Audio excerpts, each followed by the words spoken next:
से शुरू करिए, क्या बिहार में जल्दी चुनाव हो सकते हैं क्या? नीतीश कुमार करा सकते हैं क्या? और अगर हुए तो लोकसभा चुनाव का नतीजा विधानसभा चुनाव में रिपीट होगा? देखिए, एक बात तो तय है कि देश ने नरेंद्र मोदी जी का नेतृत्व नकार दिया है, तो जिसके बदौलत जा रहे हैं वो बिहार में अभी चुनाव हो, महाराष्ट्र के साथ हो या बाद में हो, इनकी हार तय है, क्योंकि बार बार ये सिद्ध हुआ है। अब रही दूसरी बात नीतीश कुमार जी की और बीजेपी के याराना दोस्ताना की, तो देखा है हमने, उनके लिए दरवाजे बंद कर दिए हैं, अभी यही मरेंगे, जाएंगे नहीं। फिर नीतीश कुमार जी का डीएनए इन्होंने निकाला था, वो सारा जो है ये मोहब्बत जो है इनकी, मोहब्बत नफरत, मोहब्बत नफरत, मोहब्बत नफरत, सारे बयानों के बाद आई है। लेकिन नीतीश कुमार जी जो है एक समाजवादी नेता है, उनकी अपनी एक विश्वासहारता जो है वो संविधान के साथ रही है, और जिन बातों को लेकर वो राजनीति करते हैं उससे बीजेपी की विचारधारा मेल नहीं खाती है। उनसे इसमें गए वो पता नहीं मुझे, लेकिन कन्वीनर नहीं मिला, क्योंकि बॉम्बे की मीटिंग तो हमने अरेंज की थी, मुंबई में सारा मैं ही देख रहा। चल हो जा शुरू। केसरिया से मन जोगी हुआ रे, दिल झूमे देखो पतवारा हुआ रे, दिल झूमे देखो पतवारा हुआ रे। हर पल मनाओ केसरी त्योहार। विमल, बोलो जुबान केसरी था मीडिया और सब कुछ काफी इन्वॉल्व थे, तो इनका अगर ऐसा कहना है कि ये थे इसलिए सब कुछ हो रहा था, उसके बाद में हुआ नहीं, उसके बाद में चुनाव भी हुआ, नतीजे भी सामने आए, बाल बाल बचे हैं, बाल बाल बचे, तो 30 सीटें हैं ऐसी जिसका अभी विश्लेषण आ ही जाएगा। तो थोड़ा खोलिए ना, अंदर की बात बताइए ना। क्या नीतीश जी उस महाराष्ट्र वाली मुंबई वाली मीटिंग में कन्वीनर पद चाह रहे थे क्या? नहीं, कन्वीनर के हैसियत से ही करीब करीब वो काम कर रहे थे। मैं कहा ना, उनकी विचारधारा और बीजेपी की विचारधारा मेल ही नहीं खाती है। अरे कहां मेल नहीं खाती है? सबसे पुराने गठबंधन के सहयोगी हैं वो बीजेपी के, आप कह रहे मेल नहीं खाती है? चलो ये कह दें कि जो एजेंडा लेकर आंध्र प्रदेश में नीतीश अपने चंद्रबाबू नायडू आए हैं उसको नकार दे, ये बीजेपी नकारती है उस एजेंडा को, ये नकार दे जेडीयू वाले, नीतीश कुमार जी का ही एजेंडा है वो। आप तैयार हैं बिहार के जल्दी चुनाव हो जाएं? आपकी पार्टी तैयार है?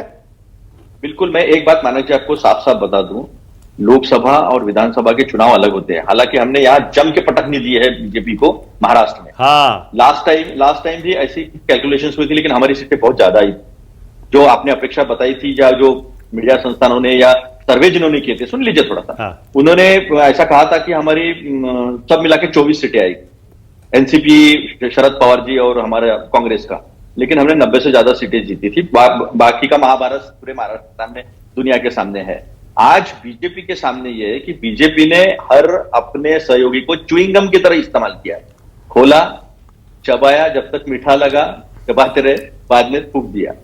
सबके साथ उन्होंने ये किया। आज अजीत पवार जी के साथ में यही खेला जो है, क्या खेला? एक सीट आई है उनको, तभी तो मैंने बताया, चर्चा चल रही है कि उनको हो सकता है एनडीए से बाहर कर दिया जाए। एक सीट आई है 4 में से। नहीं, दी कितनी? 4 5। हाँ, 4 सीटें। हाँ। और उसमें भी एक आयात करना पड़ा, आयातित कैंडिडेट था आढळराव पाटील शिरूर में। तो ये सारा जो खेला हुआ है, ये देखा है। एकनाथ जी शिंदे जो है कल शपथ ले रहे थे वहां पर, चंद्रबाबू नायडू, पिता और पुत्र दोनों, परिवारवादी नहीं है वो, पिता और पुत्र दोनों ले रहे थे शपथ। वहां पर नरेंद्र मोदी जी ने प्रफुल्ल पटेल और एकनाथ शिंदे जी की तरफ देखा भी नहीं। तो एक काम करिए ना, सुनिए, आप ही थोड़ा बता दीजिए फिर, अगर अजीत पवार को एनडीए से बाहर किया जाता है तो क्या आप उनको इंडिया गठबंधन में वापस लेंगे क्या? शरद पवार उनको वापस ले लेंगे क्या? वो तो शरद पवार जी का अपना एक निर्णय होगा, उनकी पार्टी है, उनके पार्टी से वो गए हैं, उनके भतीजे हैं, तो वो निर्णय शरद पवार जी लेंगे। लेकिन हम नहीं चाहते कि अभी उन्हें वापस लेने का कोई मसला बनता है। और प्रफुल्ल पटेल जी को तो कोई नहीं चाहेगा इंडिया गठबंधन लेने का, व्यापारी होना ही नहीं हमको। आज एक खबर ये भी चल रही है, आप ये खबर ये भी चल रही है, आपने सुना होगा, अतुल लोंढे पाटिल, उद्धव ठाकरे ने कह दिया अपनी पार्टी की मीटिंग में सारे कार्यकर्ताओं नेताओं को, सारी 288 सीटों पर चुनाव की तैयारी कर लो। किसने नहीं किया? लोकसभा के पहले भी हमने किया था। हाँ। उन्होंने भी किया, हमने भी किया, और उसमें हमने कहा मेरिट के हिसाब से हम लोग नेट सीटें बांटी है। और ये हमारा कहना है कि कहां शिवसेना का मदद हम बाकी साथियों को हो सकता है, कांग्रेस का मदद बाकी साथियों को हो सकता है। इसी तरह से चुनाव, ऐसा तो नहीं कि अगर एनसीपी बाहर निकलेगी एनडीए से तो शिवसेना उद्धव ठाकरे गुट इधर आ जाएगा एनडीए में?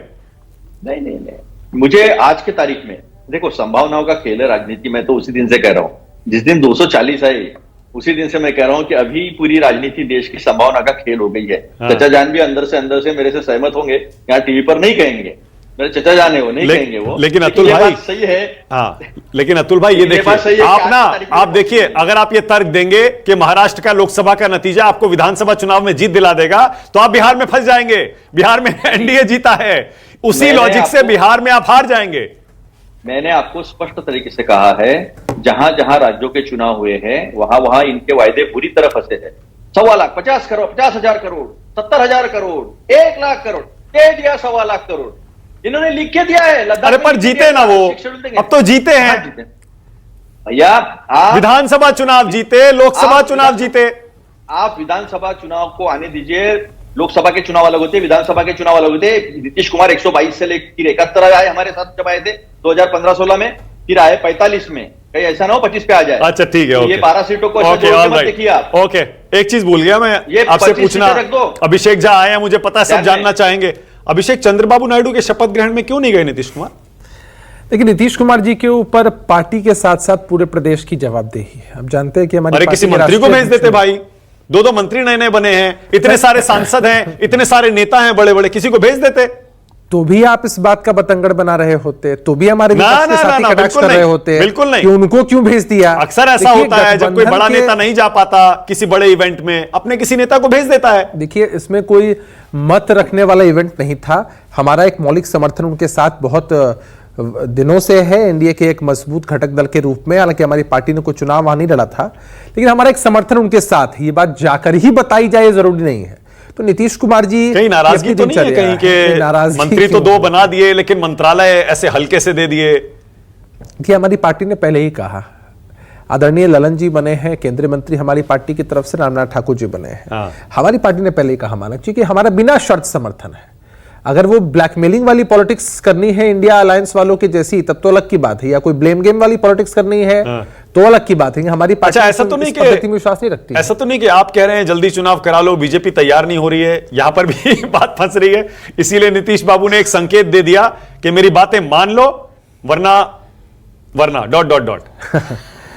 ना अगर न मगर ना वरना, इसमें हम विश्वास नहीं रखते हैं। और मानना यह है कि हमारी पार्टी के विषय में बहुत सारी बातें कही जा रही थी मानक जी, कि चुनाव में विलुप्त हो जाएंगे, सीटें नहीं आएंगी, लेकिन हमारा जनाधार पहले भी था, आज भी है और आगे भी रहेगा। ओके।